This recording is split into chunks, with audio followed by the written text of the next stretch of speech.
você está entrando na área de transferência da Gigahertz. Esse é o 454º episódio, patrocinado pela Firmou Consultoria e apoiado pelos nossos queridíssimos mais detensos, que vão em gigahertz.fm/apoio, que, dentre outras coisas, recebem a edição sem edição. Acabou de gravar, já pinta no feed de cada um, feed personalizado aí pra cada um, com um papo que a gente sempre bate aqui no comecinho, falando hoje sobre como guerra, gamers e coisa pornô evoluem a tecnologia.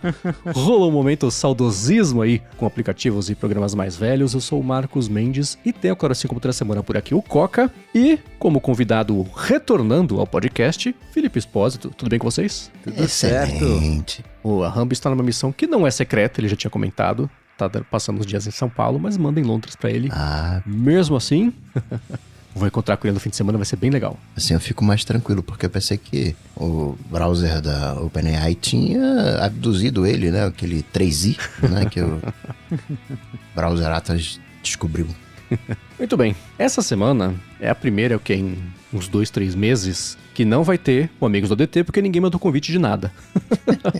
Morreu o papo do Sora, morreu o Comet, agora já não precisa mais de convite. O Raycast para Windows, eu acho que seguiu o caminho que muita gente segue. Legal, vou usar, vou testar, e pra que mesmo? E aí a pessoa acaba não usando mais. Então, se vocês tiverem convites e quiserem mandar, a gente traz aqui na semana que vem. Então, a gente vai partir direto pros follow-ups em relação aos últimos episódios. A gente bateu um papo da semana passada, acho que foi até na edição sem edição, que foi isso, que é aquela dúvida sobre qual que era o limite de monitores conectados no MacBook Pro M1 com o chip Pro, né, do M1. E o Igor falou o seguinte: já usei um Studio Display e um View Infinity S9 da Samsung conectados ao mesmo tempo, e o monitor do Mac também continuava funcionando. Porque os dois eram conectados por Thunderbolt, então mesmo sendo um M1, apesar de ser Pro, tinha os dois mais um, né? Os dois externos, mais o do próprio computador.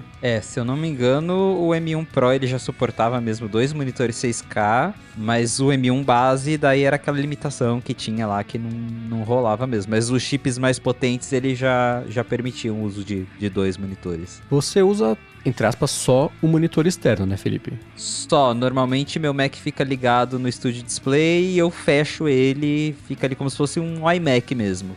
Tem o Magic Keyboard, Magic Mouse e o Studio Display. Você já tentou algum fluxo de trabalho que envolvesse você usar os 2 monitores? Como é que foi? Cara, eu já tentei. Quando eu comprei o Studio Display, inclusive, eu tinha um monitor 4K da LG. Falei, vou deixar ele aqui do lado pra ver. Primeiro que eu acho que eu gosto de me concentrar numa coisa só, no máximo 2. Então o Studio Display tem uma resolução grande. Eu consigo colocar 2 janelas grandes uma do lado da outra e pra mim funciona. Geralmente uma tá lá a que eu tô escrevendo e a outra tá o Safari com alguma informação que eu tô lendo na hora. Eu começo a me perder muito fácil quando eu tô com trocentas janelas abertas e não funciona pra mim. Mas eu tentei ficar com os 2 monitores. Aí, além desse problema de ter mais espaço pra minha cabeça lidar com tudo, eu tenho o faniquito de que não são 2 monitores iguais, né? Porque daí eu começava a olhar pro Studio Display, que tem, né, tela 5K, tem DCI-P3, brilho alto. Daí eu olhava pro meu LG e ficava, putz, que sem graça, que xoxo, capenga. E aí me dava faniquito, não funcionava.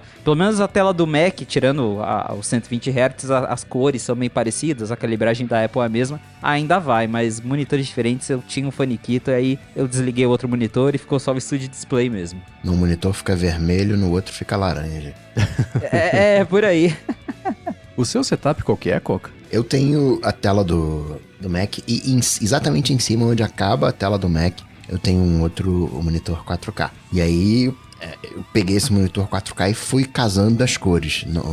Não chega a ser um vermelho laranja a diferença, mas eu fui calibrando aqui. Eu coloquei branco, esse branco aqui tem que bater com esse branco aqui, pelo menos no meu olho. Ele tá bem de frente, né? Ele não tem aquela distorção, né? Acho que tem NLP, sei lá, que os raios eles não saem paralelos, então não tem aquela distorção lateral. Aí eu fui casando ali, coloquei as 4 cores principais, mas ainda assim, mesmo com a calibragem do meu olho, tem uma diferencinha. Mas eu fiz esse fluxo de continuidade. Então a base dele suspende onde tem a borda do Mac, onde termina o Mac e começa a tela. Então eu fico quase como se fosse uma tela única.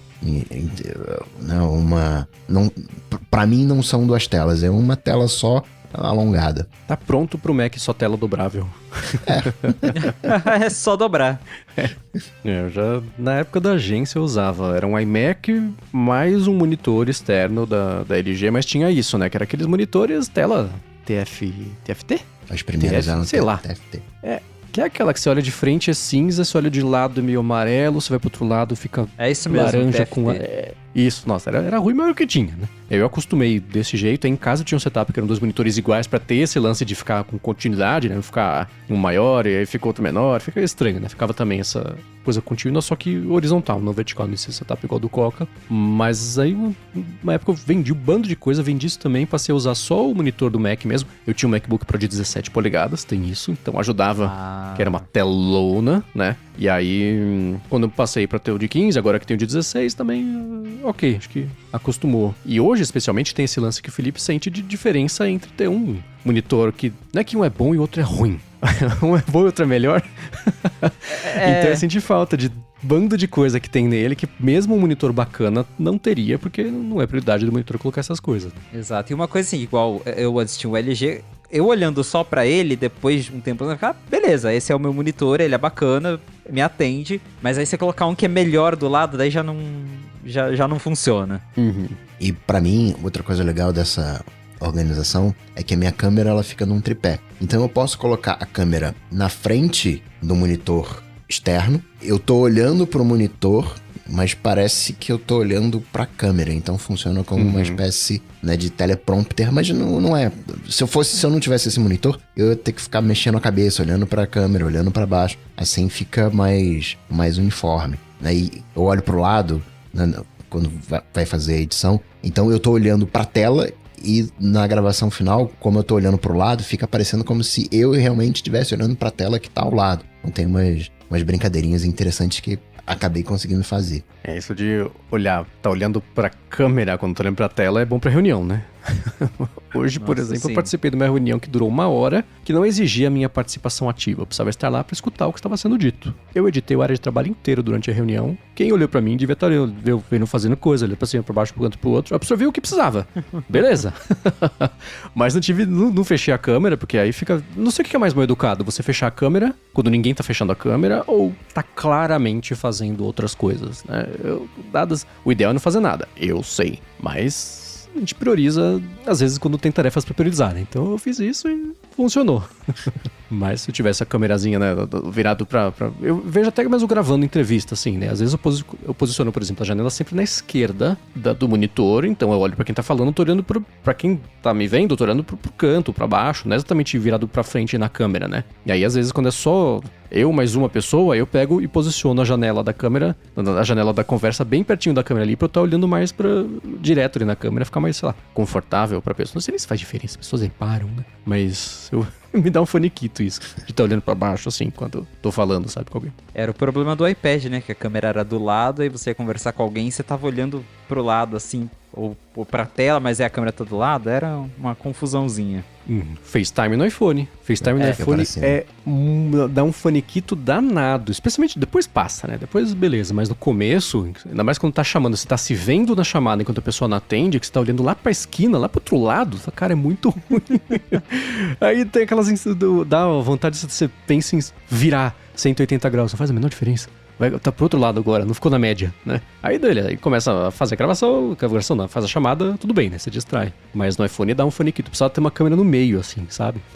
Ou a Apple voltar com aquela ideia que ela teve, que eu acho que hoje não teria problema se ela lançasse aquele corrigidor da direção olhos, do olhar. Né? É, lembra disso? Cara, esse recurso foi um surto, né? Porque ele existiu, aí todo mundo repercutiu de uma forma negativa, a Apple tirou ele silenciosamente, mas é doido pensar que eles fizeram isso, né? Que ele fazia o olhar fica... Eu também acho que se ele voltasse hoje, as pessoas não se importariam tanto quanto foi a recepção dele na época que lançaram. Sim. Não lembro nem qual iOS que foi. Cara, olha, foi com certeza entre 2015 e 2018. Mas qual específico eu não lembro. Eu desconfio Tô pensando nisso agora, tá? Então uma desconfiança bem recente. Que pode ter tido algum tipo de problema também de, por exemplo, se a pessoa tem estrabismo, e aí ele, entre aspas, corrige o olhar da pessoa, chega a ser ofensivo, né? Então eu não sei se isso pode ter influenciado de algum jeito, ou se foi só aquela rejeição de as pessoas falando, não, você tá mexendo no meu rosto sem poder e que absurdo, então não vou deixar, não quero, não gosto, não. E a Apple tirou. Eu achei aqui, foi no beta do iOS 13 e acho que daí na versão final já não tinha mais. Durou 2 betas, assim. Eu nunca esqueço que tinha alguém que pegou um lápis e passou na frente do olho e mostrava o lápis todo distorcido, assim, quando ele fazia o mapeamento do olhar pra poder corrigir, entre aspas, né? Mas durou super pouco mesmo. O Douglas tá falando aqui que ainda existe. Tá lá, se você olhar. Será que vem desligado, escondido? É que eu também nunca fui atrás nas configurações. Vou até olhar aqui agora no iPad, deixa eu ver.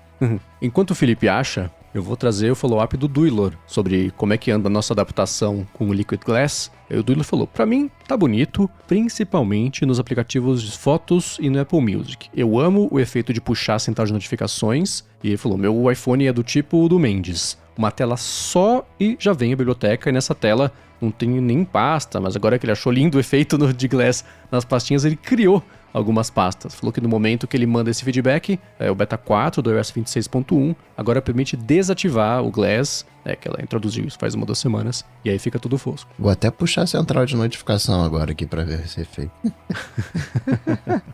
Antes da gente seguir pra esse assunto, realmente existe a opção. A iContact tá aqui e tava desligado. Talvez a Apple só tirou ela habilitada por padrão e todo mundo esqueceu. Mas tá aqui, realmente, tá lá nos ajustes do FaceTime. Olha só. Obrigado ao Douglas, então, por ter mandado a correção.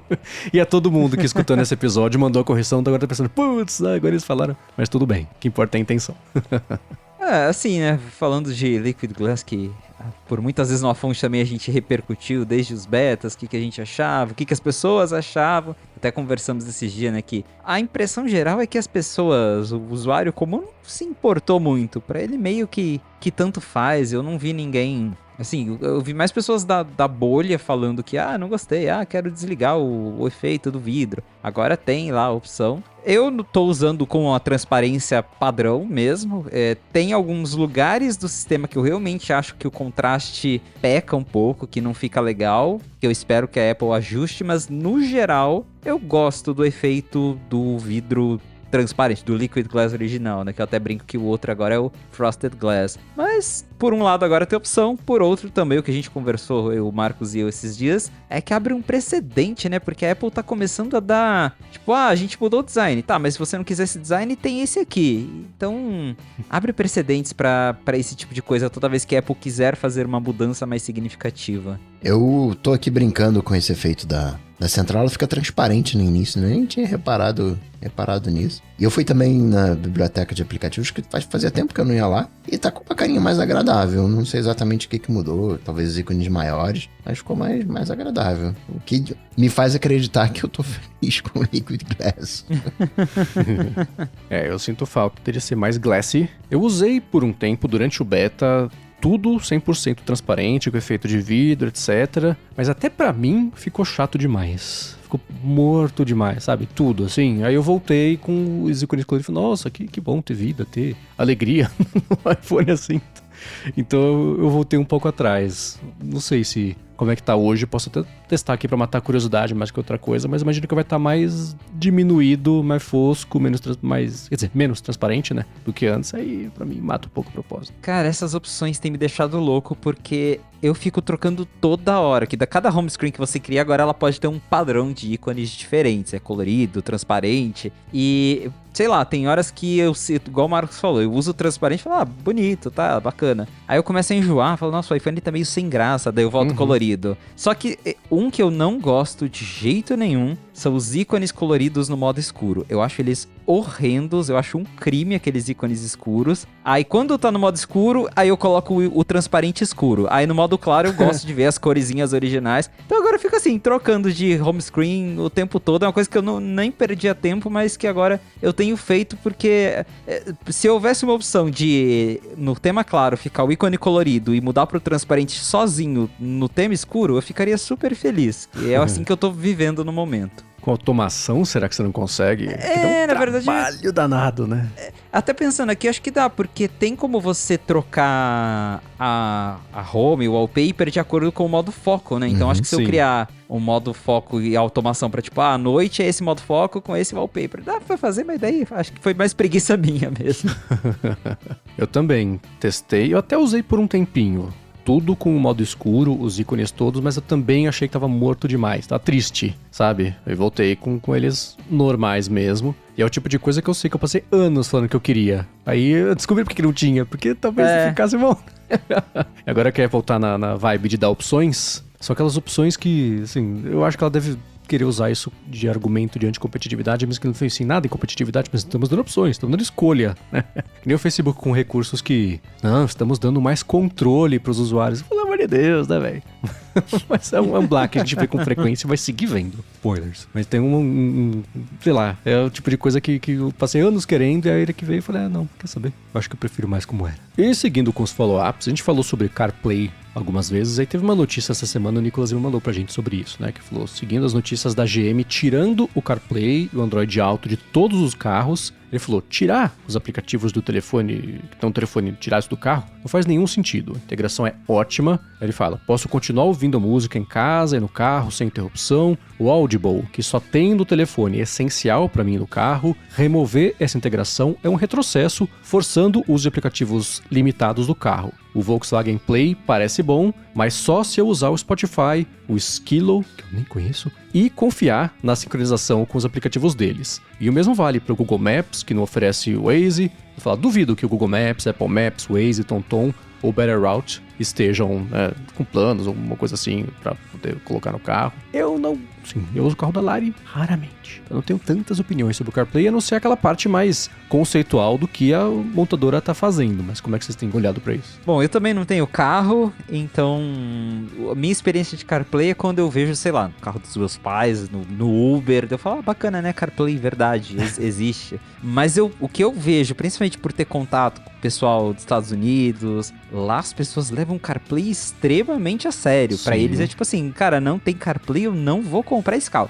Mas aí o estadunidense também leva muito carro muito a sério, né? Então é mais uma coisa ali. Eu, particularmente, claro que se eu fosse ter um carro seria bacana ter, porque daí eu sei que tem integração com o iPhone, mas eu não sei até que ponto pro usuário comum óbvio que é uma conveniência, mas se eu não ter, vai afetar tanto assim, até porque o que a gente observa é que as montadoras estão com cada vez mais interesse em ter o seu próprio sistema. Eu não sei até que ponto é por conta de dados ou taxas, porque o licenciamento dessas coisas tipo CarPlay é meio obscuro. A gente não tem números exatos de quanto que a Apple cobra para liberar o CarPlay para as montadoras. Então acho que tem ali um pouco disso, de querer se livrar de pagar para a Apple qualquer tipo de licenciamento, porque ter o seu sistema é mais barato. Pode ter a questão de ter o maior controle ali do carro. Lembro também que tinha, na época que a Apple supostamente ia lançar o carro, acho que algumas montadoras até ficaram meio com receio, tipo, pô, mas eu vou abrir meu carro pra Apple e ela vai aprender as coisas, né, com os motoristas do meu carro, as pessoas compram o meu carro pra depois colocar no dela.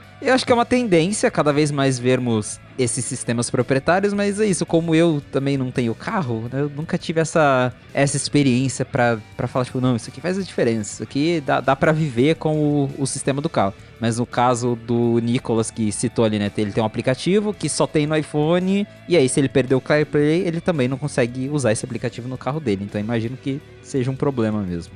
Se eu não me engano, a Apple não cobra nada pelo CarPlay, só exige que você faça parte do MFI, e obviamente tem ali o chipinho MFI, então não é de graça, né, mas seja sócio aqui e use o meu chip e tá tudo de boa. Eu vou fazer aqui um clickbait, depois eu faço as ressalvas. De certo, o Nicolas Lima não tem um Tesla, que é tido carro referência. E digo isso porque o Tesla não tem suporte ao CarPlay.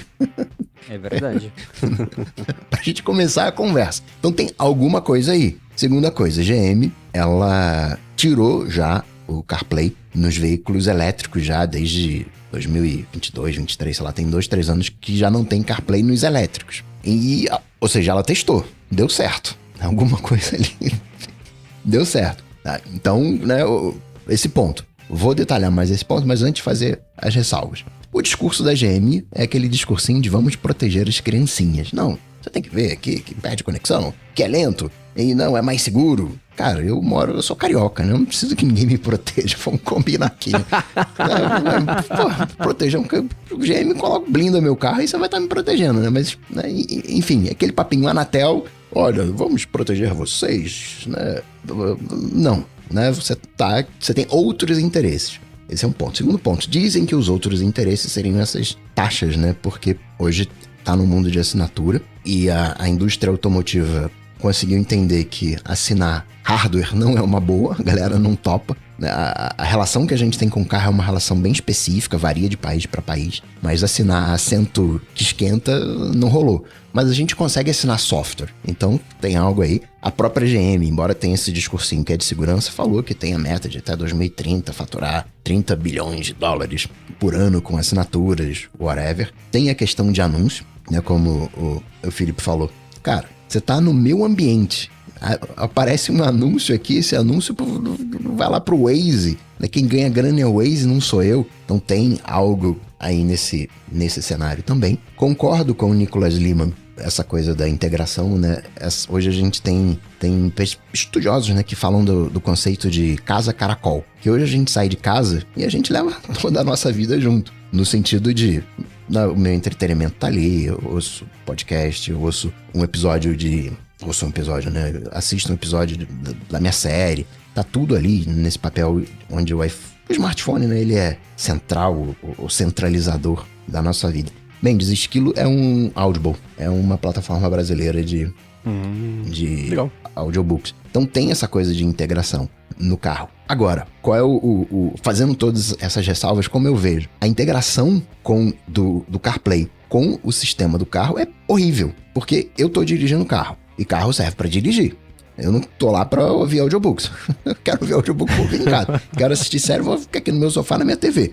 Tudo bem você assistir lá a sua série, lá no carro, não é essa a questão. Aguenta aí, deixa eu concluir meu raciocínio. Mas qual é a ideia aqui? Eu tô dirigindo. Eu tenho que entrar na próxima esquerda. Mas onde é que tá essa próxima esquerda?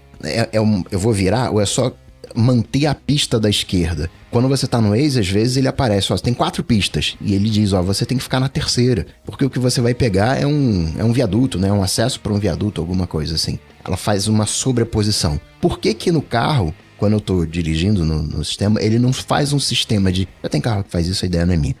Coloca uma realidade aumentada, localiza em que pista eu tô, cara, você tá na segunda pista, você tem que ir para a terceira pista. E faz uma sinalização para eu trocar, abrindo a realidade aumentada, ou seja, abre a câmera e integra a câmera do carro, integrado com o software do carro e faz esse processo. Então, a integração é muito boa para os conteúdos, mas a integração no modo navegação para o carro, ela é horrível, ela é extremamente limitada. Poderia melhorar. Espero, torço, que a GM esteja seguindo essa linha. Não, eu não quero sentar com a Apple aqui para chegar numa conclusão, num novo protocolo de CarPlay, onde as funcionalidades de realidade aumentada das câmeras, whatever. Mas tem algo aí também nesse sentido. Mas lembro de novo, Tesla já é assim, os carros, a BYD não, BYD tem CarPlay. O Nicholas fala da Volkswagen, o VW Play. Ele é baseado no Android, não Android Auto, é Android Automotivo, OS, alguma coisa assim, que é uma versão do Android que não tem loja, que não tem os serviços do Google, né, Google Play Service, mas é um Android que você pode usar para construir a tua plataforma, que é o que a GM está usando. A GM, lá para 2026 ou 28, quando ela falou que vai fazer remoção completa, mas ela vai entrar com um sistema de entretenimento próprio, que é baseado em Android. Por isso você não tem a loja, porque não tem, né, são os aplicativos. Você não tem todos os aplicativos eles, né, vão fazer parte dessa loja, né? Tem algum atrito nesse meio do caminho e com isso você perde algumas funcionalidades. Entendo o Nicholas Lemann no sentido de, cara, o cara tá, entre aspas, sofrendo lá no metrô, no ônibus em pé, mas tá tranquilão ouvindo o podcast dele. E eu tô aqui no meu carro que eu comprei e não tenho sincronização. Entendo a revolta, mas eu acho que tem alguma coisa a mais nesse cenário aí de carros do que segurança, do que só a questão de assinatura, anúncios. Acho que acho que poderia ser melhor a integração com o sistema de carro propriamente tal, né? Não o sistema de entretenimento. E lembrando que vai chegar uma hora, talvez sim, talvez não, que os carros vão ser autônomos. Vai chegar uma hora em que o carro vai se virar sozinho. E aí, nesse momento, faz sentido eu ter CarPlay? Ou é como se eu tivesse num táxi? Que eu preciso ter só o meu fone de ouvido e vou ficar brincando, entre aspas, né, no meu iPhone. Tudo bem que vai dar um alerta, segura o volante rápido aí que vai... Mas, enfim... Acho que o mercado está mudando, acho que a GM foi lenta nesse processo, a indústria como um todo foi lenta. Eles deveriam estar tomando essas medidas há 10 anos atrás, há 15 anos atrás, quando veio o mapas da Apple, né? Eles deveriam ter essa preocupação. Passaram-se 15 anos, demoraram para fazer alguma coisa, estão fazendo. Tem duas linhas, tem a linha CarPlay e a linha independente, né? Tesla /GM e outros que não vão pro CarPlay. E daqui, 2030... torço, espero, vai ter direção autônoma aí. E aí? Então, parece uma resposta fácil de dar. Eu gostaria muito de falar pro Nicolas. Essa é a minha opinião, eu quero CarPlay. Eu sou fã do CarPlay, quero CarPlay. Quero ouvir meu podcast no essa é a minha opinião. Mas acho que tem mais coisa aí nesse cenário que a gente não tá enxergando. Em toda reunião de planejamento dessas montadoras... dá para ter certeza, quando eles fazem a análise SWOT de oportunidades, ameaças, forças e fraquezas, né? Tá lá, oportunidades, ganhar dinheiro com assinatura de serviço em cima de uma plataforma de entretenimento embarcado, que hoje em dia a Apple fatura bilhões e parte disso é sendo usado nas nossas plataformas, nos nossos carros. Então a gente está deixando de ganhar dinheiro, deixando ela ganhar dinheiro ao invés da gente. Falta o pedaço... em que a integração com a plataforma que a pessoa já existe com a tela do seu carro é o que faz a Apple ganhar esse dinheiro que ela ganharia do mesmo jeito, né? Você não está deixando, você não está concorrendo. É uma coisa que a pessoa já assina. E o quê? Você acha que a pessoa vai deixar de assinar o Spotify pela conta da Apple para assinar pela Volkswagen Store para vocês ficarem com 30%?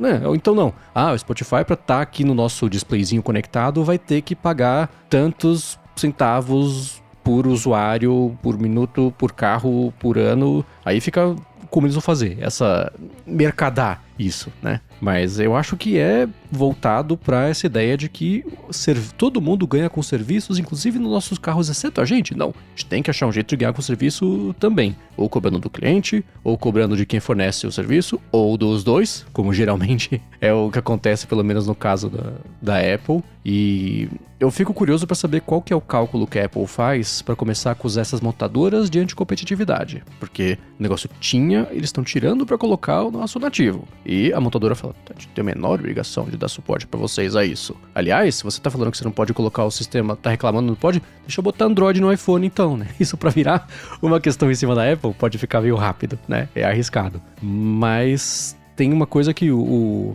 Nilay Patel, do The Verge, ele entrevistou tudo quanto foi CEO de montadora de carro. Ele sempre pergunta do Android Auto, e tem dois, né? Tem o Android Auto e o Android Automotive, acho, sei lá. Um é o sistema, sim. O outro é o entretenimento. O CarPlay é uma coisa só. E até o CarPlay 2, né? Que é essa coisa que não pegou direito. Até o próprio sistema de Just-in-Time lá. Just-in-Time não, Real-Time, né? Just-in-Time é coisa de operação. Mas pra ela ter também o substrato ali de carro que acabou não virando, né? Mas a resposta deles todos sempre foi, uma oportunidade de aumentar o faturamento com o serviço de usuários que já são nossos aqui, comprou o carro, agora a gente tem também um jeito, a ideia de fazer, a própria divulgação, acho que foi da GM mesmo. A gente faturou $2 bilhões com serviços nesse ano inteiro. Eu não vi pra ver qual foi o detalhamento de que serviços, né? É tipo a BMW que, sei lá, cobrava pra esquentar o banco, que o pessoal ficou bravo, ou a Mercedes, não sei, uma dessas. O pessoal não gostou da ideia.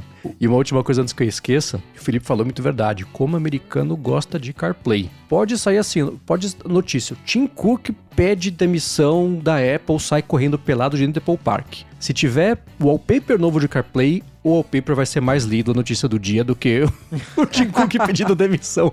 É muito engraçado como eles prestam atenção nisso, é assustador. Tem uma outra coisa de assinaturas que eu acredito que é interessante, porque uma coisa é a GM falar assim, não, até 2030, 30 bilhões. 30 bilhões é muita coisa. Só que para uma montadora que vende um carro que é, sei lá, 100 vezes o preço do iPhone, é diferente. O iPhone é um produto, né, falar de Brasil, né, de 10 mil reais. Um carro é 100 mil reais. Então, são produtos diferentes. O percentual de ganho de uma GM e de uma Apple vão ser diferentes. Hoje o serviço da Apple tá ali 30%, mais ou menos. Esses 30 bilhões representam quanto da GM? E outra coisa, GM, Apple, esse tipo de empresa, ela só ganha dinheiro lançando produto. Apple não é padaria que basta fazer o pãozinho quentinho todo dia que vai sobreviver. Se a Apple não lançar um produto ano que vem, como é que ela vai faturar? Ela precisa lançar produto com frequência. Os serviços, 30% não vai manter a Apple.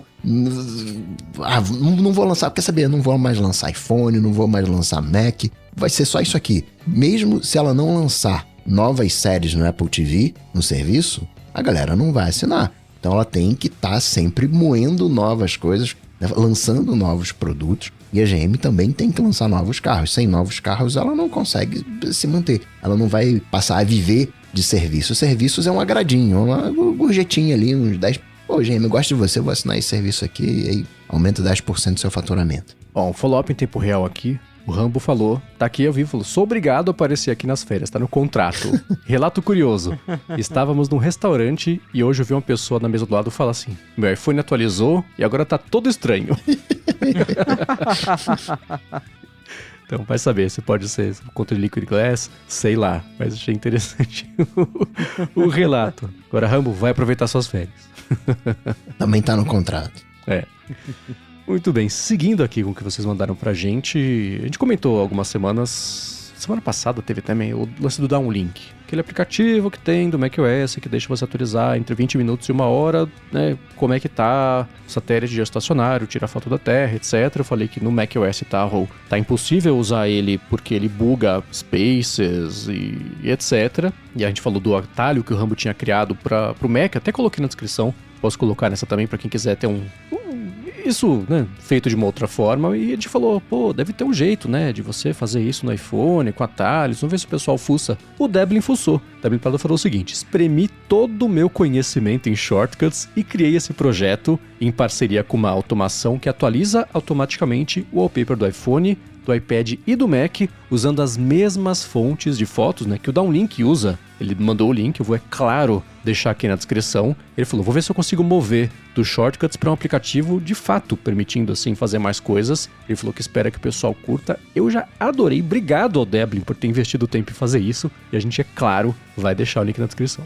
Muito bom. Quanto esforço, caramba. Fico me perguntando se teve um pouco de vibe coding nessa história, como é que foi. Conta pra gente depois, né, como é que foi, se você usou LLM pra te ajudar a debugar alguma coisa, se foi raiz mesmo, foi ali com a força e com a vontade e espremendo o seu conhecimento, mas bem bacana. Obrigado por ter topado fazer isso. Bem legal. Quero todo mundo dando estrelinha lá, estrelinha, né, que tem no GitHub pra valorizar os projetos. Deem estrelinhas lá pro Dev. Bem legal. Uma outra curiosidade foi a seguinte, a Pri Mansur falou, eu queria agradecer vocês, porque só agora eu tô vendo a 6ª temporada do Black Mirror e não tenho ninguém pra conversar a respeito disso. Aí lembrei que vocês sempre comentavam no final de episódio do ADT, voltei lá nos 2023 e comecei a ouvir depois de terminar de assistir o primeiro episódio.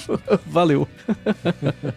Tá na 7ª, né? Tem a 6ª e tem a 7ª. Ou a 6ª é a última? Eu acho que sim, que ela falou, voltou em 2023. Pareceu longe, né? Do que isso.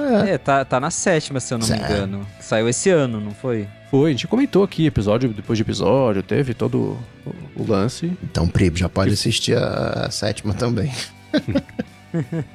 E o bom que esse follow-up dela equilibrou um que a gente recebeu, e eu nunca esqueço desse follow-up que a gente recebeu. Foi de uma ouvinte também, falou o seguinte, vocês tinham que parar de falar sobre essa série detestável. Eu lembro do detestável, porque tá na hora de criticar, as pessoas que escutam os nossos podcasts têm um vocabulário diferente, com polissílabos em relação é um lixo, né? Essa série detestável que é Black Mirror, e não E não sei, é curioso que a gente sempre deixava como bônus track, né? E mesmo assim, acho que tinha o pessoal que falava, não, mas putz, se eu deletar, se eu parar de ouvir antes e deletar, não conta como escutado, e aí na lista aqui que eu tenho de administração, não vai e tal, sei lá. Então o follow-up da Pure equilibrou o da série detestável, que é Black Mirror. Vamos combinar aqui que Black Mirror pré-Netflix era dark.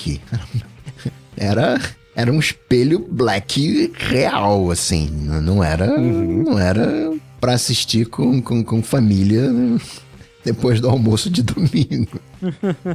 Não era. E aí vai muito da percepção mesmo de cada um, porém, era bem mais interessante. Comecei, não pegou, a Lari não curtiu, não é muito dela mesmo, né? Mas eu tentei começar a ver com ela, ver se ela gostava. E, cara, é muito diferente o estilo, os diálogos, até onde vai na ferida. Antes era o jeito britânico de incomodar, que é eficiente. Agora é o jeito americano de tentar incomodar e fazer tanta força pra incomodar que você fala, cara, você está sendo tão profundo quanto uma música do Jota Quest, que eu brinco, né? Assim que você acha que você tá sendo muito profundo, mas nossa. E o curioso é que é o mesmo cara, é o Charlie Brooker. Ele fez, se eu não me engano, todos os roteiros de todos os episódios. Mas mudou bem, assim, é muito curioso. Muito bem, pra finalizar os follow-ups sobre o BitRig, que foi aquele aplicativo de vibe code que eu descobri faz umas semanas, né? Pirei, nunca mais abri. Mas que é interessante mesmo, deixa você fazer lá um prompt e com isso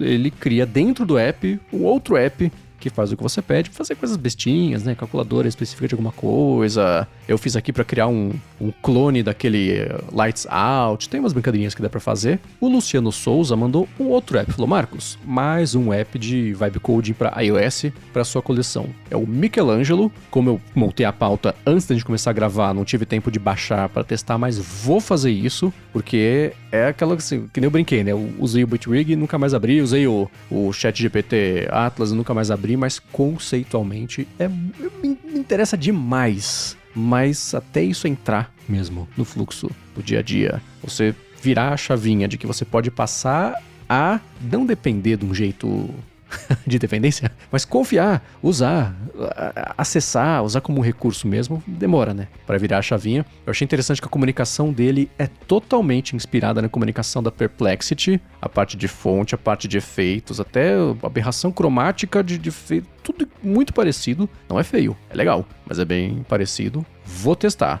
Fiquei curioso para mexer. Curioso também. Uma ressalva. Aí, dá uma olhada nos termos. Eu não li os termos de uso, mas quem é esse cara que tá fazendo esse serviço? Porque vou assumir que o Vibe Coding, você tá querendo a próxima ideia bilionária.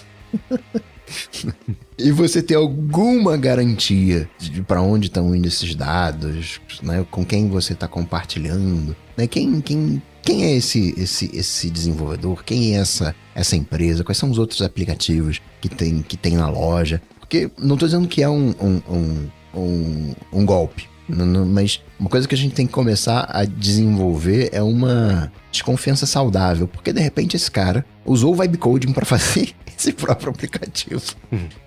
Publicou e... Vocês entenderam onde eu tô querendo chegar? Uma coisa é você pegar um aplicativo do Google ou do Facebook, ou, né, que a gente sabe como é, né, da Meta, a gente sabe qual é o histórico, mas mal ou bem, né, se a gente quiser bater lá na porta, a gente bate lá na porta, a gente vai ser lesionado, vai ter processo, vai ter uma série de coisas, mas, né, qual é o histórico, né? Uma coisa é você usar uma calculadora, né? Caramba, legal, o cara sabe que eu fiz aqui uma conta de 3 mais 4, que eu não consigo somar de cabeça, é legal, mas e num web coding, né?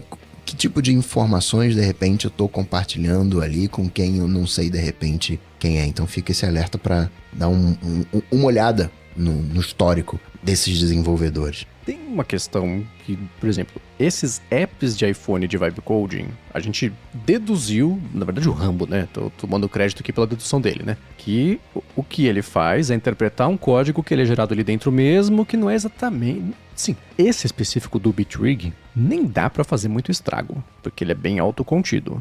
Outra coisa é você usar o Claude, quer dizer, um desenvolvedor independente faz um app de Mac, de vibe coding, use o nosso app para deixar o seu acompanhamento financeiro mais simplificado. Aí não, né?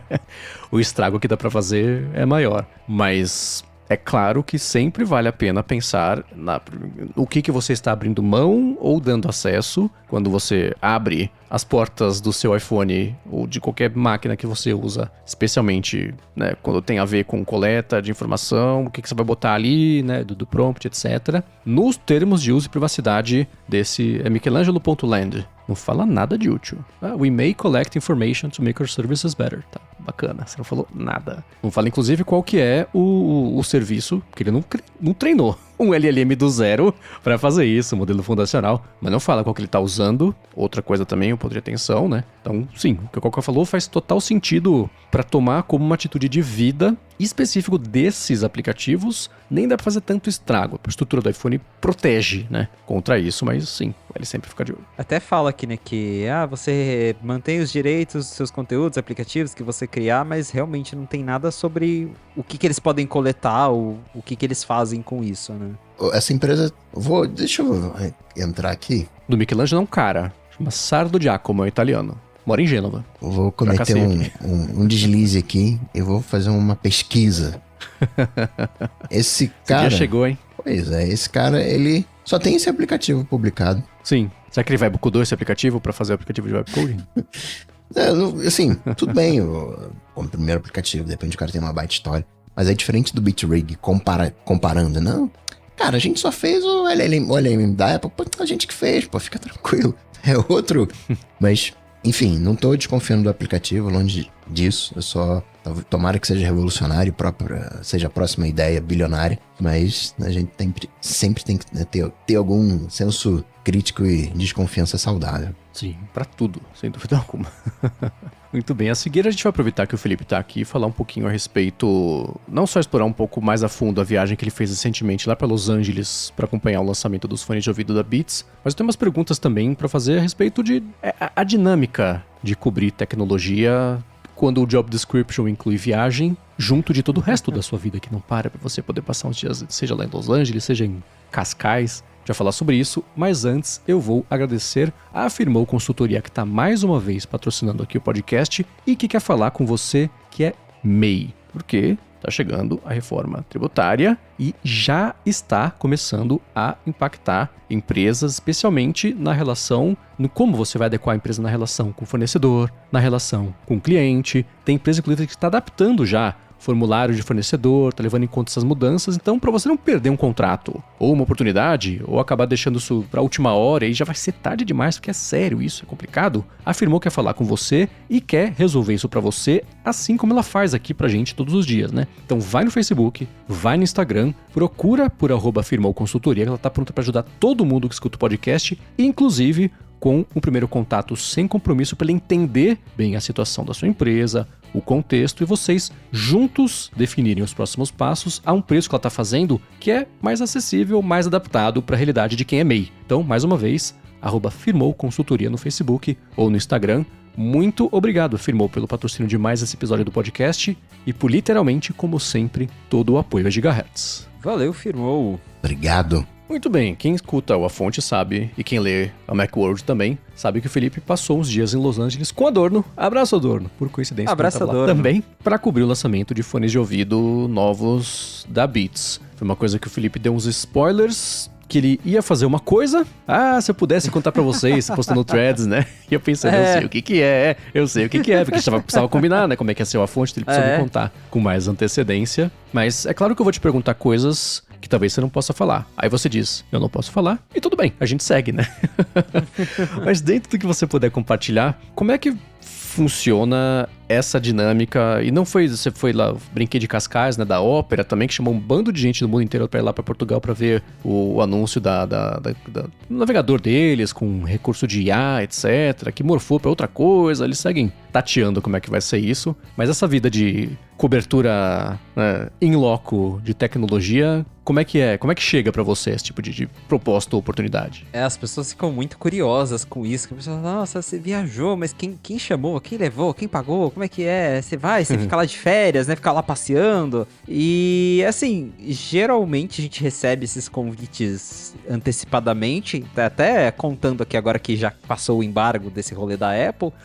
Eu fui convidado pra esse evento, que foi um evento da Beats, mas Beats é Apple, o convite vem em nome da Apple. Fui convidado logo depois da keynote do iPhone 17. Assim, no dia da keynote, terminou o evento, chegou um e-mail da Apple falando, tipo, nós temos um anúncio, queremos te convidar pra um in-person event em Los Angeles. Aquele RSVP, né? Tipo, responde rapidão aí pra gente agilizar as coisas. Daí, você confirma se vai ou não. Eles geralmente já te dão a Apple nunca dá muitos detalhes do que vem aí. Outras empresas até dão, né? Tipo, a Opera já tinha falado um pouco mais sobre o que vem aí, mas da Apple era tipo, vai ter um evento, fala que você vem e o resto você descobre depois. Aí tem a data, o lugar, que é em Los Angeles, aceitando. Aí uma pessoa do PR deles entra em contato pra organizar toda a viagem ali, né? Passagem, hospedagem, quanto que você vai chegar, quanto que você vai embora. Então, mas geralmente é com bastante antecedência que a gente recebe esse tipo de convite. E aí você concorda com um NDA, o Non-Disclosure Agreement, né? De não compartilhar, antes de saber... Claro, não,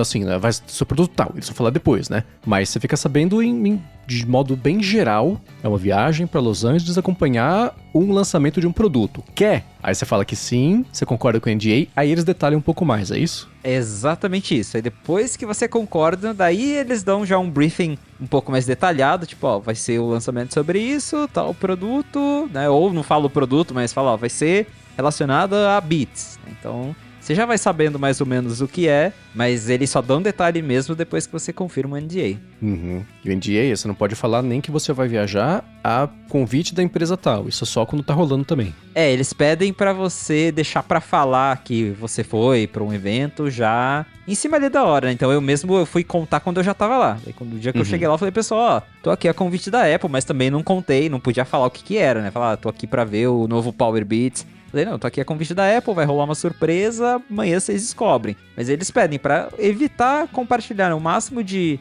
informações até passar o evento. Aí depois que passou, daí já não tem mais problema falar sobre. E uma coisa também que eu sempre fico curioso, e eu sei que muita gente fica curiosa também, são os detalhes específicos. Por exemplo, o voo. Eu ouvi há muito tempo, e eu nunca vi se era verdade ou não, mas eu desconfio que não fosse, que a Apple pagava a primeira classe pra jornalista aí cobrir evento dela nos Estados Unidos. Talvez, pra quem tá voando de Nova York pra Califórnia, possa ser uma coisa, né? Quem tá da Europa, daqui do Brasil pra lá, não sei se é assim. No seu caso, você voou de quê? Eu fui de primeira classe. Aí sim, hein? e foi a Apple mesmo. Então, esse é um rumor que eu vou confirmar aqui. A Apple paga primeira classe pra galera. Não é todo mundo, tá? A Opera mesmo. Obrigado, Opera, mas foi de econômicazinha. Pois eu fui na Asa. Lá pra Cascais.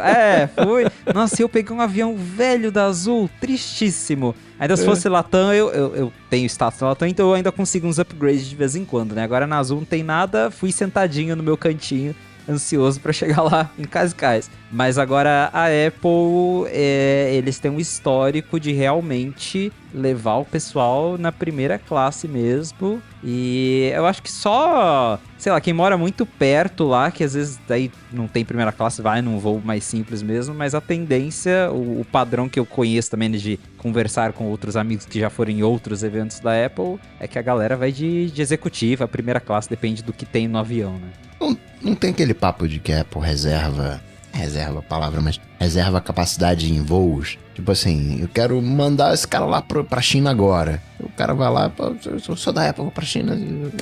Tem sempre um...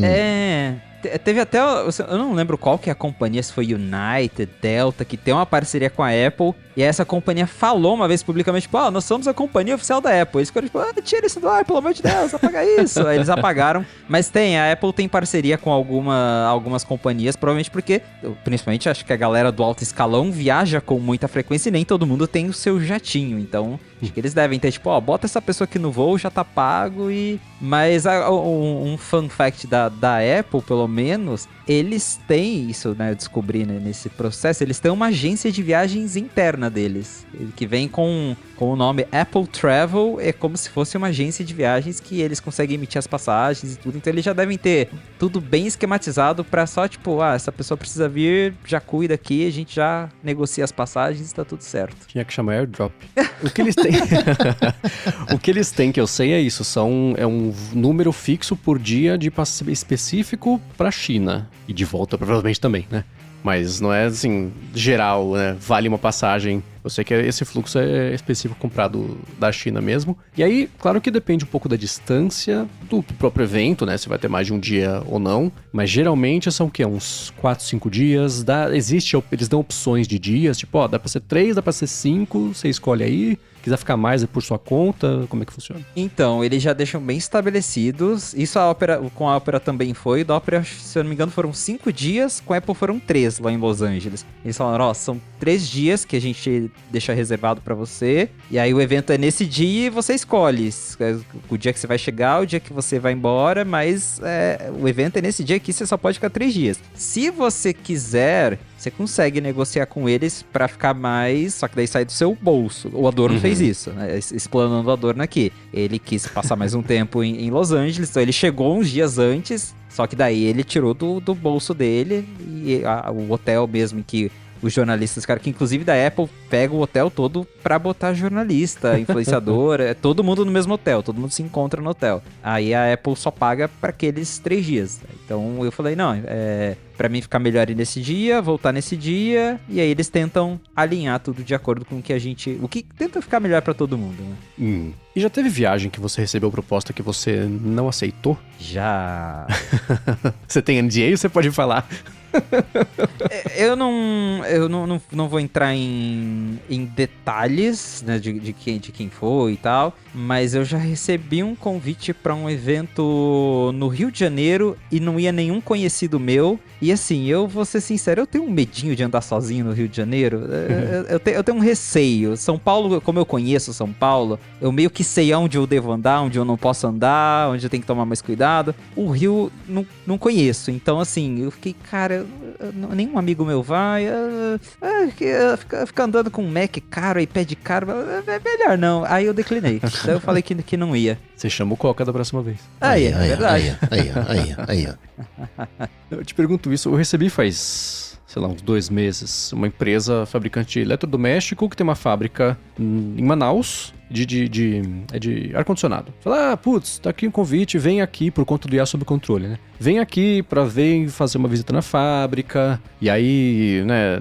Tem um dia antes, você chega um dia 2 antes, aí tem um evento, sei lá, o jantar, você vai fazer o passeio de não sei onde, aí tem isso da fábrica, aí você vai até a casa de cliente pra ver a instalação, como é que funciona, você volta aqui, E, cara, eu não consigo parar a minha vida. Vai ser, eu não tenho dúvida que ia ser muito legal ir. Primeiro porque eu não conheço Manaus, depois porque ia ser um rolê totalmente diferente de tudo que eu tô acostumado a fazer. Mas eu não consegui achar um jeito de parar a vida por 4 dias que fosse, ainda mais porque hoje em dia são vários empregos, né? Tem a Gigahertz, tem a Alura, esse seria pela Alura, né? Tem o 95 Mac, agora ocupa um terço do dia e é bastante demanda, né? E aí, como é que funciona, por exemplo? E hoje eu sei que você, na Macworld, pelo menos o que eu vejo, você vai me corrigindo, né? Mas a demanda do que você produz, ela é diferente do que você fazia no 95 Mac. Hoje é um outro emprego, basicamente, né? Que você tem. Então, eu lembro que você, quando foi lá pra Portugal, você tava no 95 Mac ainda, você ficou uns bons dias ali. Como é que organiza a vida pra fazer isso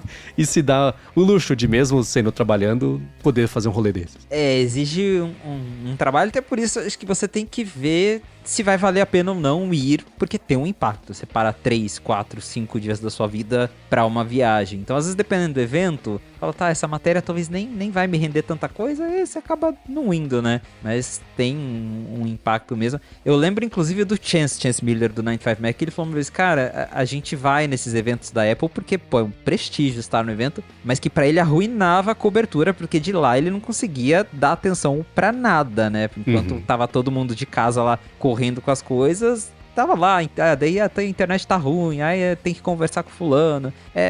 Realmente dá uma atrapalhada assim na hora, mas ao mesmo tempo é muito legal. Então é sobre ver os prós e contras. Eu, na época do 95 Mac, que eu tinha essa rotina mais corrida de cobrir hard news, eu geralmente negociava uns dias off, falava, ó, fui convidado para um evento tal, né, o pessoal me chamou, preciso de uns dias off, até porque só pra ir do Brasil pra chegar lá, você já fica um dia inteiro offline praticamente, né? Ainda mais se pega um voo sem internet, o que é bem comum para voo internacional. Aí não tem jeito. Fala, ó, vou pra fora, vou ter o evento, vou ficar uns dias off, vou trabalhar ali num horário mais reduzido. Negociava e tava tudo certo. Na Macworld, como também a rotina já é um pouco mais tranquila, meus horários são mais flexíveis lá, também não teve muita dor de cabeça, mas é a mesma coisa, avisa, fala, ó, eu vou estar fora, né, então não vou estar online o dia inteiro, precisar de alguma coisa, manda quando eu conseguir responder, mas é isso, tem que conciliar, tem que ver a agenda também, né, porque geralmente eles avisam aí com um mês ou 3 semanas de antecedência, aí você fica tipo, será que eu posso, será que não posso, tem que realocar aqui tudo pra encaixar ali na data do evento. Então, teve já, né, quando eu fui lá pra Lisboa, principalmente na Cascais, tive que fazer esse bem bolado pra organizar ali, porque eu fiquei, o dia que eu fui, eu não trabalhei, aí de lá eu trabalhei nos horários reduzidos, que eu negociei com o pessoal do 95 Mac na época, e agora com a Macworld, mesma coisa, avisei que eu ia pro evento, dei uma pausa ali nos meus projetos pessoais e segui viagem lá pra Los Angeles. Porque o Mendes pontuou isso, mas vou reforçar aqui. Não é uma viagem de férias, no sentido de...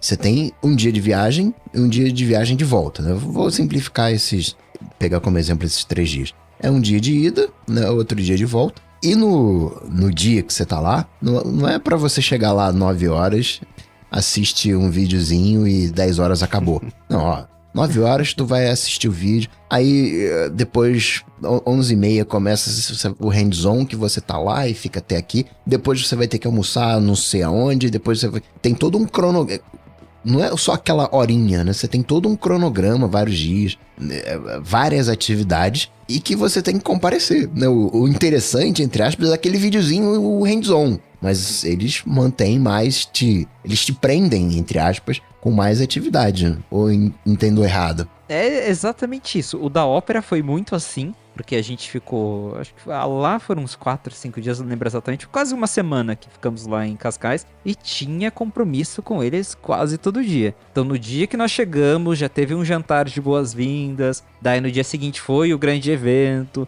aí depois teve um outro jantar, né? É muito legal porque você faz networking. O que eu gosto desses eventos é isso. Você faz networking tanto com o pessoal das empresas, né? Então você tem a chance de estar lá jantando, almoçando com o executivo da Opera, o executivo da Apple. Você bate um papo com eles, galera que trabalha lá. E também com outros jornalistas. É super legal você encontrar pessoas que você interage ali pela internet e de repente tá todo mundo junto numa sala só. É super bacana, mas é isso. A gente fica super ocupado. O pessoal fala, você vai passear e tal. A gente tenta, porque é óbvio que a gente quer passear um pouquinho também, mas não dá pra... Não é férias, tá longe disso mesmo. Eu lembro que o evento da ópera, eu consegui tirar um dia pra passear, que foi o dia que eu cheguei, porque daí eu cheguei lá em Portugal, acho que 7 da manhã, e meu compromisso com eles era 7 da noite. Então essa parte da manhã eu aproveitei, dei uma volta, matei a saudade de Lisboa, conheci Cascais ali, mas o resto foi totalmente focado no evento, e nesses intervalos trabalhar, escrever matéria do que está sendo anunciado, então sobra pouco tempo mesmo para passear. Essa é uma coisa que eu vejo, por exemplo, sei lá, teve essa WWDC foi a primeira que eu acompanhei a partir de dentro do 95 Mac, e é isso, né? O Chance, e nessa vez foi o Chance e o Zach Hall também, os dois lá, e era assim, ele falou, eu vou estar lá, mas tem um evento, aí acabou o evento, aí tem, se fosse produto, né, ter hands-on, mas, cara, dava 10 da noite, não, eu tô indo pro 4º briefing agora, vai ser mais ou menos 1h30, então você fala, cara, que já virou pudim o cérebro, você tá no 4º briefing, tendo viajado, pegou o voo, e olha que ele tá lá perto, né, cruza um pedaço nos Estados Unidos, mas não cruza 2 continentes, né? Exato. Pra chegar lá, então isso é uma coisa que você não tem a dimensão, e no fim das contas, mesmo, o esforço não condiz com o resultado. Digo o seguinte, pensa em toda a grana, a estrutura, o tempo, né, coletivo, humano gasto para, no caso do 95 Mac, virar 1, 2, que sejam 3 posts. São bem informados, né, de review, por exemplo. O review leva muito em conta um briefing que você passa. Depois de ver evento de anúncio do produto, você conversou com o executivo, entrevistou, de passar, fazendo apresentação privada disso, etc, para te ajudar a guiar como é que vai ser o review, certo? Mas olha o esforço para virar, entre aspas, um post, né? Eu penso na ópera, no jantar, assim, Eu acho que tem um pouco de ego trip também da empresa. Não, a gente vai oferecer um jantar, aí os executivos se sentem bem, que eles veem todo mundo que está lá por nossa causa, olha o que a gente está fazendo, olha como é que estamos mudando o mundo, olha que importante, a magnitude do que estamos causando pra... meio obrigatório assim, né? Não é exatamente... Aí beleza, aí rola o evento, é interessante, tudo sobre isso é interessante, mas essa coisa mais protocolar assim, eu falo, cara... Você se sujeita a isso pra participar do resto, não é o contrário, né? Não é o benefício. Tá na lista do que fazer, o checkbox ali. Mas aí, você falou do ego trip da empresa, vamos fazer uma contraparte aqui também, que é o ego trip da pessoa. Que aí eu vou fazer a seguinte pergunta aqui. Quão imparcial fica uma análise, quão imparcial fica falar sobre essa empresa a partir do momento que você tem um relacionamento quase que pessoal com essa empresa. Porque se me dão presentinhos, fica meio deselegante falar mal. Eu acabo tendo a obrigação de falar bem, ou não falar. Eu vou, rapaz, não vou falar, então não vou falar. Como é que fica essa independência? Porque quer queira, quer não, é um presente. Quer queira, quer não, atrapalha a rotina, mas é uma viagem. É primeira classe. E é primeira classe porque se te colocar na executiva, ok, mas se colocar na econômica, caraca, eu tava apertado. Você já vai fazer um review com má vontade. Então te colocam na primeira classe pra, né? Aquele review lá foi a primeira, né? Então compensa pra empresa. Eu não consigo dizer que não compensa pra empresa, porque se não compensasse, ela não faria. Acaba até sendo uma maneira de manter a narrativa dela, a história que ela quer contar, de poder ter uma coisa um pouco mais pessoal, né? O relações públicas ali e tal, né? Como a gente falou, orienta como vai ser o processo. Então, como é que essa independência, esse ego trip da pessoa também? Total, é uma coisa de relações públicas. É óbvio que a empresa se aproveita disso pra também criar essa imagem de olha como nós somos legais, bacanas, né? Seja legal com a gente também. Tem isso, a gente sabe que tem. E aí eu acho que entra também uma questão muito das diferenças entre quem é influenciador, criador de conteúdo por hobby e quem é jornalista. Jornalista tem aula de ética na faculdade, aprende que você pode, né, não é nem certo ganhar presentinho, mas que independente do que você receba ali, de uma facilidade que você tenha para cobrir um evento, para escrever sobre um tema, você não pode colocar isso em cima dos valores que é dar a notícia, falar a verdade ali. Então, as empresas, claro, tentam, mas a gente tem que sempre lembrar, viajei, bacana, foi gostoso,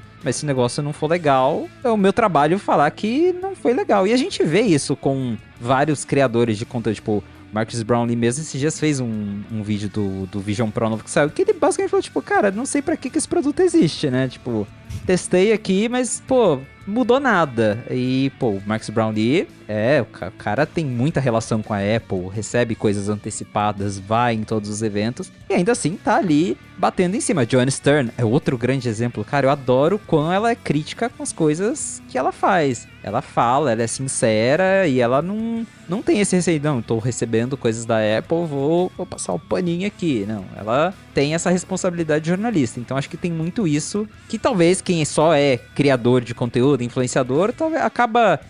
tô indo passear, tô indo fazer o meu conteúdo. Então é legal ter essa parte, é óbvio que a gente gosta, né? Óbvio que, por mais que seja cansativo, é gostoso. Eu mesmo não conhecia Los Angeles, então graças à Apple conheci Los Angeles, mesmo que na correria ali conheci um lugar novo, fiz uma viagem que eu nunca tinha feito, então foi bacana, mas na hora ali eu tava tipo, não, vamos ver o que tem aqui nesse produto é legal, esse produto não é. Escrevi minha análise, fui sincero, coloquei os pontos que eu considerava positivos, coloquei os pontos em que eu achava que o produto pecava, então acho que a gente como jornalista tem que saber diferenciar, por mais que a empresa esteja ali, né, dando amenities pra gente, o importante é no final das contas ser sincero com quem tá lendo a nossa notícia. Segurei que eu tô precisando atualizar um post rapidinho.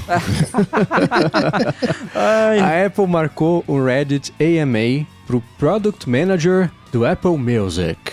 Eu vi isso. Eu, sinceramente, não entendi qual foi a motivação pra fazer isso. Eu não sei o que a Apple esperava que não fosse exatamente o que estavam postando lá. O povo xingando a Apple Music e o povo pedindo, escuta, não tá funcionando, corrige pra mim.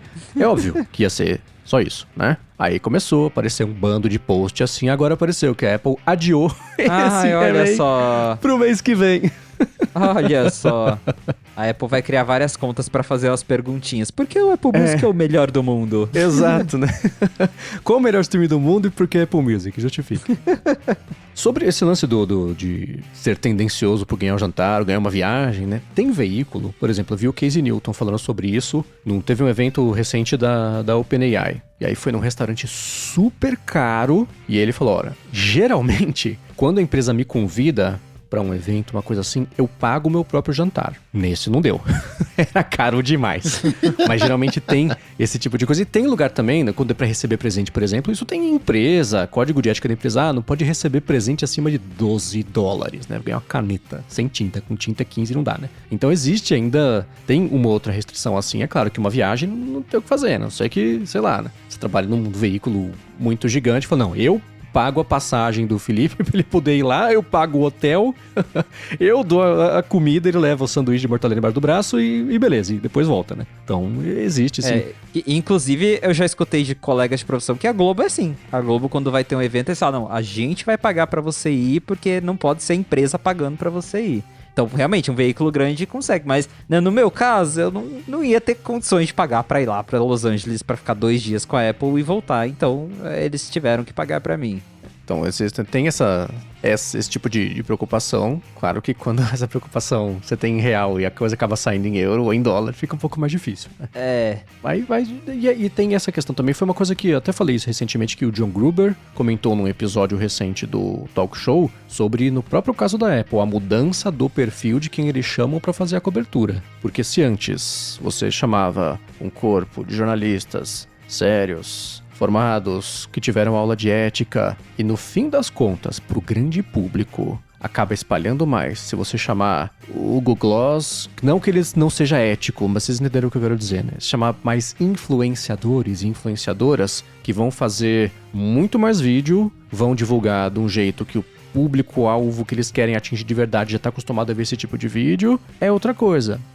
Sabe quem tá no meio do caminho? O Barba, por exemplo. O Barba, eu não sei a formação dele, se ele for jornalista, ele me corrija. Ele faz um excelente trabalho de cobertura técnica, bonita, bem feita. Ele é convidado pela Apple, na semana seguinte pela Samsung, na semana seguinte pela Xiaomi, na semana seguinte pela Huawei. É sempre o mesmo trabalho, sério, mas com o apelo de influencer, com o apelo de espalhar a mensagem para quem se informa e aí, no sentido mais literal do mundo, ser influenciado por alguém que está publicando um conteúdo na linguagem certa pro tipo de mídia que é o Instagram, que é o TikTok, que é diferente de chamar um barman no universo alternativo que trabalha para Macworld e vai lá fazer a cobertura de um outro jeito, né? Então esse perfil de quem as empresas todas estão chamando agora, né?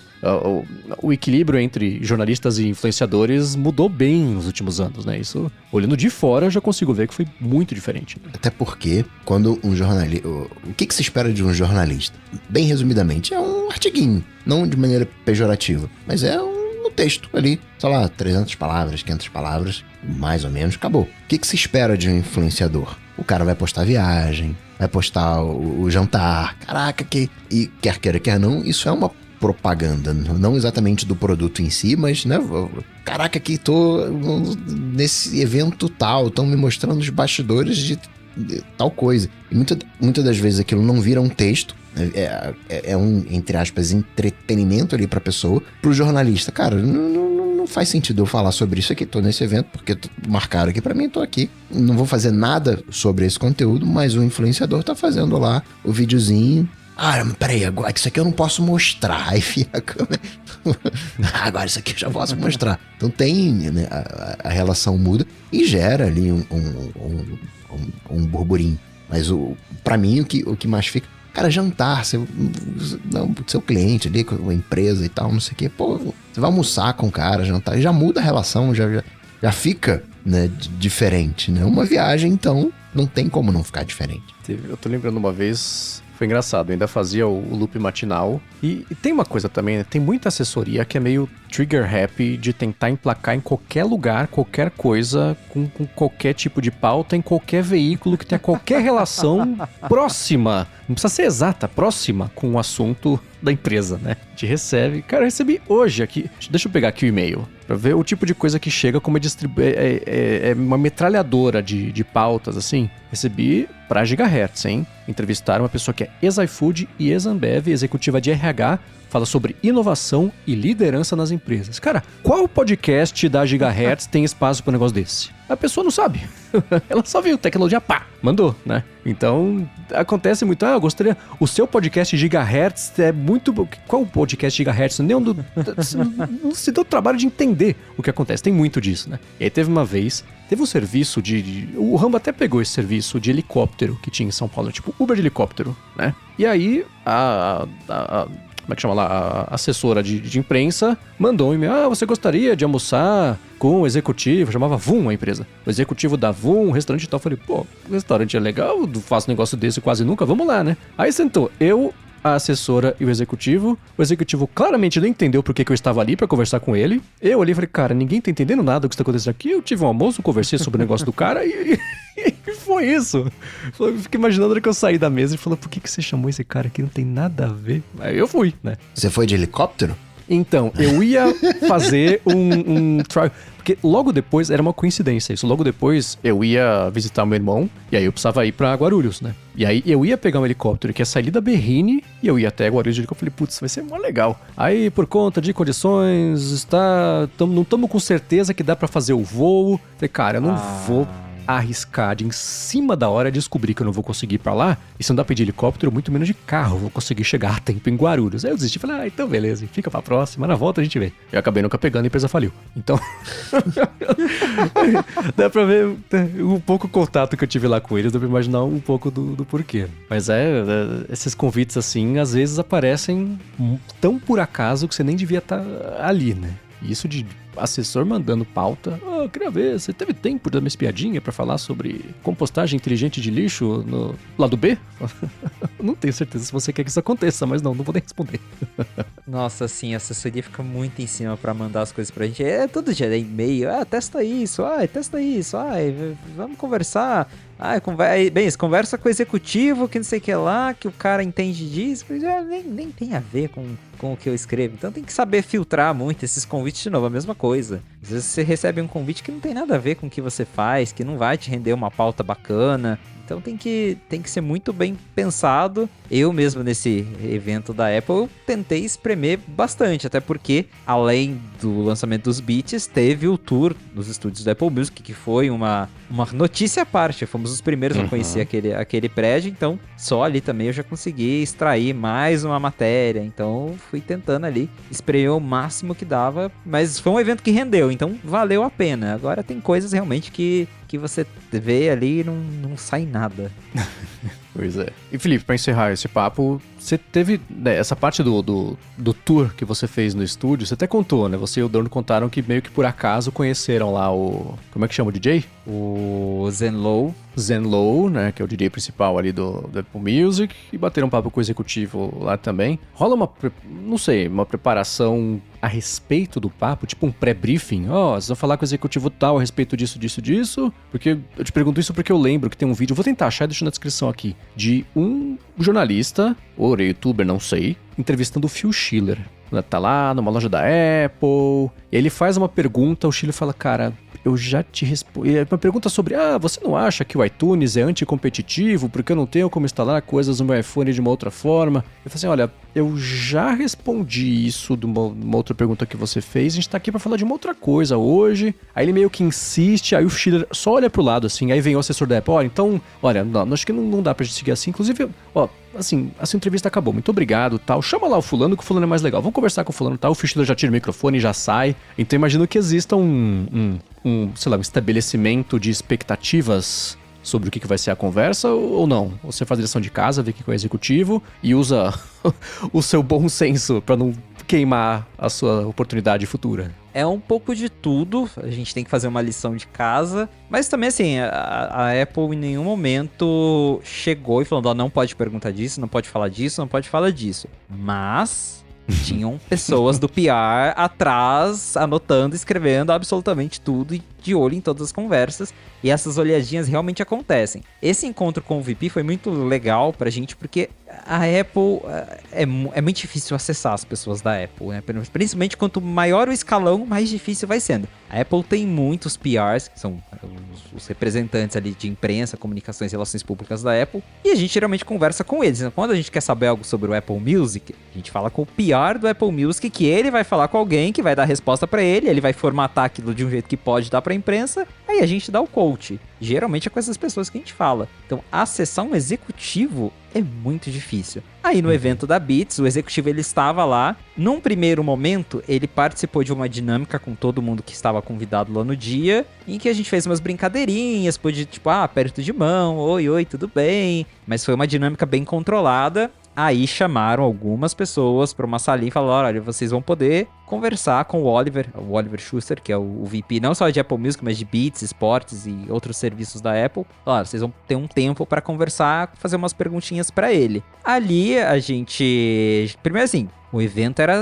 O cara é, né, VP da Apple Music, o evento era sobre Beats. Então eu também não ia começar a perguntar... Aí o Liquid Glass, né, pro cara que é VP da Apple Music e da Beats. Não faz muito sentido. Mas assim, em nenhum momento rolou a da Apple virar e falar, não pode falar disso, não pode falar disso. Foi bem tranquilo. Mas de novo, nós sentamos... Foram 4 pessoas, tá? Eu, Adorno, mais 2 pessoas. Sentamos assim em 4 poltroninhas e ele tava de frente pra gente. Atrás, numa sala, tinha um sofá. Eu acho que tinha umas 5 ou 6 pessoas, todos de PR da Apple. E eles estavam o tempo todo escrevendo, eu acho, tudo que a gente estava perguntando, tudo que eles respondiam. E toda vez que ele ia responder uma coisa, ele dava aquela olhadinha assim pra trás. Tipo, posso falar isso? Posso falar isso? Posso falar isso? Mas acho que todo mundo ali foi cordial. Inclusive, até um exemplo de que a gente pode, sim, perguntar umas coisas mais delicadas desde que não seja algo absurdo. O Adorno, a gente conversou sobre isso na fonte, ele falou, tipo, cara, por que o Apple Music do Mac é meio ruinzinho, né? Perto da versão de iOS. E o cara respondeu a gente e tal.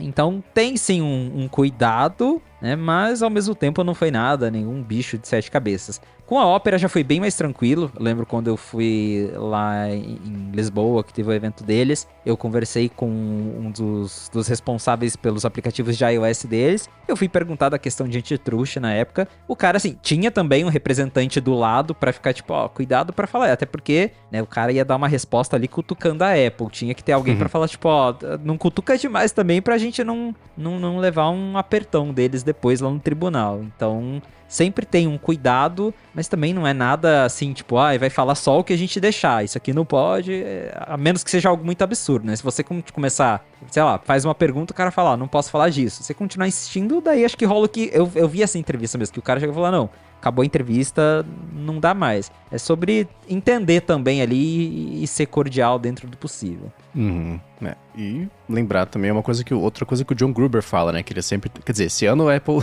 tava de mal dele, não cedeu nenhum executivo pro talk show pós-WWDC. Mas ele fala, cara, eu tenho que perguntar o que eu sei que eles vão responder. Eu não vou ficar perguntando coisas que é óbvio que eles não vão responder, e aí só me indisponho ali com eles e... uma coisa é você fazer um trabalho jornalístico, investigativo pra expor algum tipo de problema. Outra coisa é você saber, que você vai perguntar, quando vem o próximo Mac, hein? Ele vai falar, bobagem, né? E o próximo iPhone vai ter mesmo? Vai ser dobrável? Quando que vem o dobrável? É claro que não vai responder. Então nem adianta, né? Então é uma coisa que você vai aprendendo, né? Muito bem, e para encerrar o episódio de hoje, a gente vai trazer aqui o Alô ADT, a parte que você que escuta pode interagir com a gente, se você tem uma dúvida, quer saber alguma coisa. A gente brinca, na assistência técnica, pra gente tem o Google, tem os LLMs, mas no resto das dúvidas, você vai em gigahertz.fm/feedback e envia. E eu tô ganhando tempo pra achar na pauta aqui, achei. E foi o que o Eric fez. Ele falou o seguinte, eu achei bem curiosa essa dúvida. Tenho um Apple Watch Série 8. Comprei em maio de 2023. A bateria chegou nos 80%. Mas eu queria trocar ele logo, porque eu vou pro Brasil no fim de março. Aí aqui, onde ele mora, dá pra trocar na hora e tá na garantia, não sei como é que tá no Brasil. Como é que eu faço pra gastar a bateria dele mais rápido? Nossa, sei lá, deixa o app Workout rodando, que acho que é o app que mais gasta bateria, né? Porque ele tá usando o GPS, tá usando os sensores de saúde. Acho que é o jeito mais fácil de gastar a bateria do Apple Watch. A Apple tem esse... Tipo, você chegar e falar, minha bateria tá ruim. Eles olham lá, tá em 80%. Eles falam, não vamos trocar. Aí 79% eles trocam, 80% não. Então, eles têm essas restriçõezinhas com o número mesmo. Inclusive com o Apple Care, tem esse... Você pode assinar o Apple Care Plus, você chegar e falar, quero trocar minha bateria. Eles vão falar, sua bateria tá boa, nós não vamos trocar. Aí você joga o iPhone na frente da loja, ele quebra, daí eles te dão um iPhone novo. Teve o Mike Hurley, da Relay FM, falou que ele tava com, sei lá, um risco, um arranhão, um amassado, levou na Apple falou, isso aqui nem Apple Care, cara, não vou trocar isso aí, não. E ó, se você quebrar o telefone, a gente vai saber, não quebra ele não, tá? Porque a gente não vai trocar mesmo assim. Fizeram uma ameaça nele. Então tem isso, né? Porque antes rolava. Já prescreveu, vou contar do meu irmão uma vez, que ele levou na loja, tava com problema, não quiseram trocar, mas aí se tivesse destruído, beleza. Ele falou, tá bom. Aí levou, fui lá pra casa, tinha uma escada, né, onde a gente morava. Estuptou a escada, pá, derruba ali embaixo, pronto, quebrou. Pode levar na loja que vão trocar agora de volta. Então tem isso. Mas assim, Eric, se tá em 80%, eu acho que até março cai pelo menos uns 2%. Ah, é? E aí, eu acho que você consegue trocar, né? Se precisar estar em 30%, aí eu não sei, vocês, adetêncios, que são fissurados na saúde da bateria, digam pra gente. O que vocês não fariam? Aparentemente é que o Eric quer saber pra ele poder fazer. Fazer uma atividade física 8 horas por dia. Então, né? Por isso que eu tenho no Big Bang Theory, tem um episódio que inclusive foi um que eu vi eles gravar ao vivo, né? Que um deles ganhou da namorada uma pulseira dessas de contar passo e ele coloca lá num dínamo, fica mexendo assim pra ficar contando os passos loucamente. Aí acaba o episódio e fala, escuta, por que você tá com 82 mil passos e tá aqui? Enfim. Seguindo com a LoDT, o Saulo Feliciano falou o seguinte, tô procurando uma solução pra abrir mais uma conta do WhatsApp lá no macOS faz um tempo. Eu trouxe isso pra cá porque eu sei que as pessoas têm opiniões sobre o WhatsApp, elas conhecem muito o WhatsApp, é uma loucura. Então, se a gente não tiver resposta, alguém que tá escutando vai saber, tá? Ele falou o seguinte, antigamente eu conseguia fazer isso baixando uma versão lá da Mac App Store, uma outra direto do site do WhatsApp. Mas isso não funciona mais. Vocês poderiam compartilhar um jeito mais fácil de fazer essa tarefa? Eu uso um profissional e um outro pessoal e ficar alternando entre eles acaba sendo cansativo. Como é que faz para abrir mais de uma conta do WhatsApp no macOS? Franz? Aplicativo Franz. Ele permite que você cadastre N contas de WhatsApp. Ele vai abrir o WhatsApp Web e vai ficar registrado. Você pode ter as duas. Você pode ter lá o seu Slack junto, o seu Discord. Tem vários Telegrams. Tem 3 Telegrams. Você pode colocar lá os 3 Telegrams, os 2 WhatsApps. Mas eu entendo que também tem diferenças entre, por exemplo, no WhatsApp Web, se você pega uma conta business, acessa uma conta business, ele mostra o catálogo. Mas no aplicativo de WhatsApp não aparece o catálogo. Então tem algumas diferenças entre o aplicativo e o WhatsApp Web. Que também pode ser o próprio... Você pode ter 2 navegadores, né? Se não quiser usar o Franz, você pode usar o Safari, web.whatsapp.com com um, e o Chrome, web.whatsapp.com com outra conta. Tem outras maneiras de você mudar identificadores, mas talvez não funcione mais como ele falou que o aplicativo do WhatsApp fora da loja e o da loja, né, agora se unificaram. Mas tinha um esqueminha que você mudava o identificador e você conseguia ter mais de dois aplicativos. Tem uns 10 anos que eu uso o Franz, tem uns 10 anos que eu sou feliz.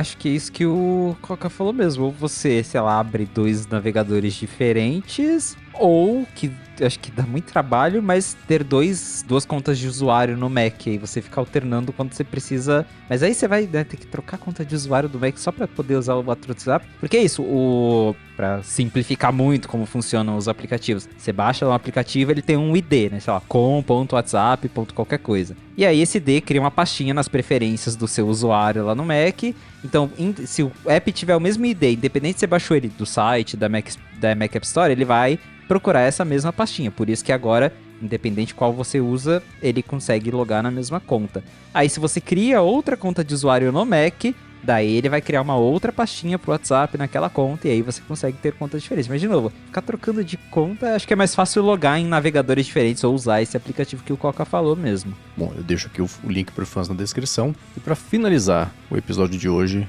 eu achei aquelas perguntas que elas são curtas, mas geram 3 horas de discussão. O Matheus quer saber o seguinte: no trackpad do Mac de vocês, vocês usam a rolagem natural ou não? E no mouse, quem quer primeiro? Eu nem sei o que é rolagem natural. Eu sei que... Esse era o meu primeiro ponto. Eu não sei o que é. Eu sei o que é que tem lá nos ajustes, mas eu não sei se o que eu uso é a natural ou a antinatural. Eu sei que quando eu jogo o dedo pra cima, as linhas vão pra cima, né? O conteúdo vai pra cima. Então, acho que isso é o natural. Não é quando eu jogo o dedo pra cima, a barra de rolagem, que na verdade é o elevador da barra de rolagem, né? O elevador desce. Daqui é o contrário, né? Caramba, eu tô jogando pra cima e o elevador da barra de rolagem tá descendo. Então, é o conteúdo, que é o do iPhone. Do iPhone, mesmo esquema, né? Você coloca o dedo na tela e joga pra cima, é o conteúdo que vai. Eu uso assim no Mac, tanto no mouse quanto no trackpad. Acho que esse conceito de rolagem natural começou lá no macOS Lion, que foi quando a Apple começou com aquela história, agora o Mac vai ficar mais parecido com o iPad. E aí eles colocaram a rolagem no trackpad de acordo com o que você faria na tela de um iPhone ou iPad. Então, você quer descer a tela, você arrasta ela nessa direção. Aí você faz o mesmo gesto com o trackpad, então essa seria a rolagem natural. Na época, eu lembro que o pessoal, lógico, acostumado com o scroll anterior, que você rolava o mouse pra baixo, ele descia a página. Mas tô confuso, não sei. Aí tinha muita essa discussão. Eu, sinceramente, uso natural desde que a Apple colocou isso nos trackpads do Mac, que faz mais de 15 anos. E é isso, é natural pra mim. Ela simplesmente funciona. Tanto no trackpad do Mac, eu tenho o Magic Mouse. E quando eu pego o MX da Logitech, que daí tem o scroll padrão, também uso a natural, que pra mim faz mais sentido usar na mesma direção que eu já rolaria em qualquer outro mouse ou trackpad. Pra mim é parecido e é isso, é a natural, não sei, pra mim tem duas, tem a certa e tem a errada.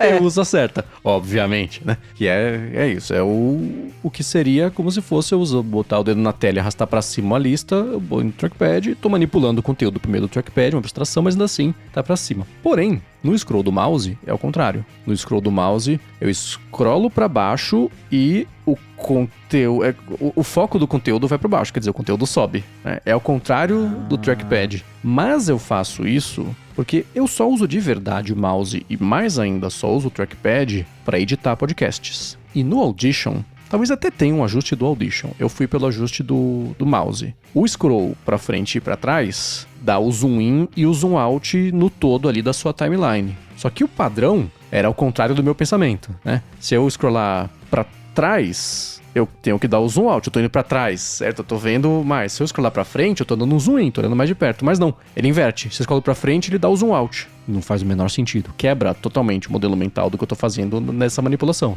Então, pro mouse, eu faço ele invertido em relação ao trackpad, mas não acontece uma situação... Eu até fui testar agora aqui pra ter certeza. Deu, sei lá... Tô navegando no documento, navegando no site e usar o mouse. Nunca fiz isso e dificilmente me vejo fazer isso. Quebrar o trackpad, eu faço isso, né? Então, como eu uso bem específico, dá pra ficar ao contrário. Isso ao contrário é por acaso, né? Mas é por conta específica do Audition. É verdade, eu falei, eu tentei buscar pela memória, que eu não vou abrir o Audition agora, mas eu acho que depois eu vou confirmar, mas eu tô...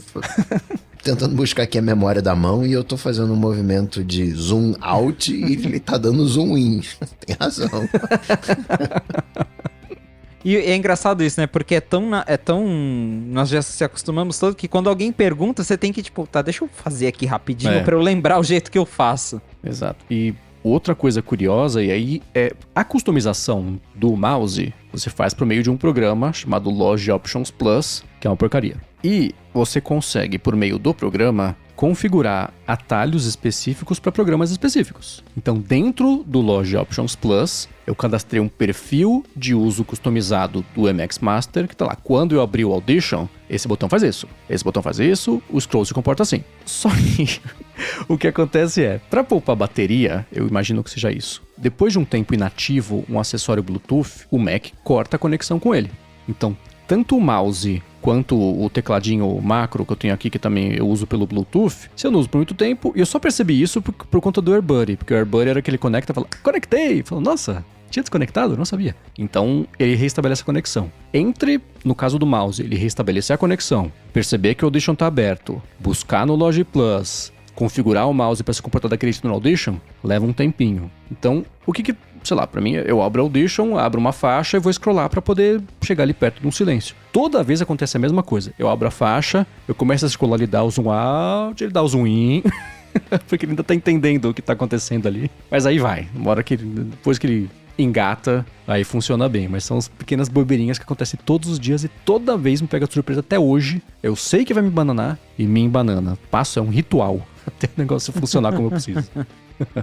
Muito bem, para achar os links de tudo, deu uma puberdade aqui, desafinei. Para achar os links de tudo o que a gente comentou no episódio, vai em gigahertz.fm/adt/454 ou também tem aqui nas notas desse episódio, se o seu player de podcasts tem suporte a notas e a capítulos. Espero que ele tenha, porque a gente usa capítulos também. Quero agradecer a Firmou Consultoria pelo patrocínio do episódio de hoje, a vocês que deixam reviews, avaliações e que recomendam também o Área de Trabalho, ao Eduardo Garcia, um abraço para você, Edu, pela edição desse episódio, e a vocês dois, Felipe, por ter dado aqui a sua quarta-feira à noite para gravar com a gente, e Coca por mais uma co-apresentação também para falar com vocês. Como é que faz? Sempre um prazer e uma honra, Felipe. Obrigado. Para falar comigo, só ir lá no seu motor de busca favorito, digitar Coca-Tech, ou então ir lá no Instagram e mandar uma DM para coca.tech. Valeu, Marcos, valeu, Coca, obrigado pros adetenses que me receberam aqui mais uma vez. Se você quiser me encontrar nas redes sociais pra gente bater um papo, é só me procurar no @felipe.exposto lá no Instagram e no Threads. Boa, pra falar comigo, MVC Mendes no Threads. Eu não aguento mais entrar no Instagram, então só no Threads, pelo menos por enquanto. Apresento por aqui o Área de Trabalho e também o A Fonte com o Felipe Expósito. Apresento pra Alura o IA Sob o Controle e vocês me encontram no 9to5Mac. Obrigado mais uma vez pela audiência de vocês. Tudo dito e posto, a gente volta na semana que vem. Tchau, tchau. Um abraço e até a próxima.